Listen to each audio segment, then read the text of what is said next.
bonjour à toutes et à tous. Comment lutter contre le réchauffement climatique? Cette question, elle se pose de façon pressante au pouvoir public. Pour y répondre, il dispose de 3 instruments qui s'attaquent aux externalités négatives sur l'environnement, c'est-à-dire aux effets nuisibles de l'activité économique qui ne sont pas comptabilisés par le marché. Dans cette vidéo, nous allons donc découvrir ces instruments. Allez, c'est parti! Le premier instrument, c'est la réglementation. Les autorités publiques ont le pouvoir de fixer des règles pour obliger les agents économiques à tenir compte de l'environnement, sous peine d'amende. Un exemple, aujourd'hui les entreprises ont l'obligation de faire recycler leurs déchets. Attention, la réglementation n'est pas toujours efficace. Si elle est trop stricte, elle devient inapplicable. Par contre, si elle est trop laxiste, elle n'a aucun effet. Voyons alors ce qu'il en est avec le deuxième instrument.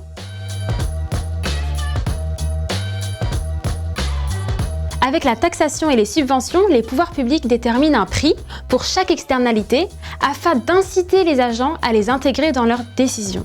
Par exemple, si vous achetez une voiture polluante, vous devrez payer une taxe pouvant aller jusqu'à 40 000 €. A l'inverse, si vous optez pour une voiture électrique, vous pourrez recevoir une subvention de 6 000 €. Sur ce graphique, on voit que ces mesures ont un effet positif, puisque leur mise en place a provoqué une baisse sensible des émissions de CO2 des voitures neuves. Mais la taxation ne décourage pas toujours les agents les plus riches. Ceux-ci peuvent au contraire acheter des voitures polluantes pour prouver qu'ils en ont les moyens. Venons-en au troisième instrument, le marché des quotas d'émissions de CO2.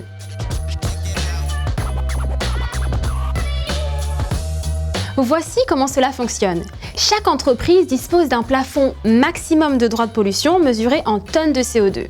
Les entreprises qui manquent de droits de pollution en achètent sur le marché auprès des entreprises qui en ont trop. Le prix est fixé par la loi de l'offre et de la demande.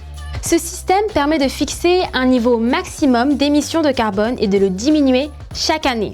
Malheureusement, ça ne fonctionne pas toujours très bien, car sur le marché des quotas mis en place dans l'Union européenne, le prix de la tonne de CO2 dépasse trop rarement les 25 €. Or, selon les experts, c'est à partir de ce prix que le marché devient efficace pour inciter les entreprises à moins polluer. Vous le voyez, l'intervention des pouvoirs publics rencontre plusieurs limites. Mais au moins, maintenant, vous connaissez les moyens d'action dont ils disposent.